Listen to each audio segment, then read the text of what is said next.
မန်ယူကကုလေလူနှစ်ယောက်ကိုနွေရာသီအတွက်ပိုင်ချိတ်နေပြီလားမန်ချက်စတာယူနိုက်တက်တင်းဟာနောက်နှစ်နွေရာသီအပြောင်းရွှေ့အတွက်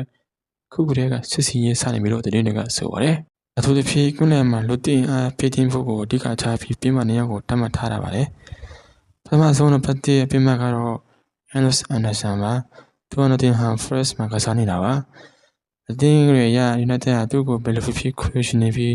သူကကုလမှာဘက်ဆုံး300ရတဲ့ကစားသမားကောင်းတစ်ယောက်ပါချက်ကောင်းတာကတော့ဖရက်ကသူ့ကိုပေါင်တန်း100ကျော်လောက်ထိတံပိုးဖြတ်ထားပြီးမြဲနေတဲ့ကတော့အဲ့ဒီထက်ချော့ပြီးဆေးချော့ရဖို့မျှော်လင့်နေပါပဲ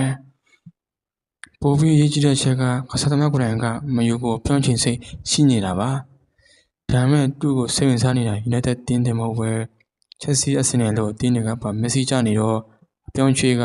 ခက်ခဲနိုင်ပါတယ်နောက်ထပ်ကြီးစားပြမှတ်တူကတော့ဘက်တန်ကကင်မရွန်ကွင်းလေလူCarlos Bavela ပါပြီးခဲ့တဲ့နေရာဒီတုန်းကလေးက United က Bavela ကိုခေါ်ဖို့ကြိုးစားခဲ့ပေမဲ့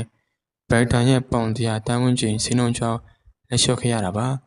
ခုတော့ကလပ်ကသူ့ကိုဆက်ပြီးစိတ်ဝင်စားနေတယ်လို့Bavela ဘရိုင်ကလည်း Oxford ကိုလာရောက်ချင်နေပြီလို့သိရပါတယ်ပြောရမယ်ဆိုရင် Manchester United ဟာ Casemiro နဲ့ Fernandes တို့ရဲ့အသက်အရွယ်ရလာမယ့်အရှင်တွေကိုကြိုတင်ပြင်ဆင်ပြီးသူတို့ရဲ့ကွင်းလဲကိုကြီးအကျယ်တင်ပြောင်းဖို့ဆုံးဖြတ်တတ်ပုံရပါတယ်ဒီနေ့ဒီဟာ United အတွက်တော်လေးကိုပိတ်စမမြတ်သွင်းရမယ်ပြောင်းချစ်ကလဖြစ်လာဖို့တည်ချနေပါတယ်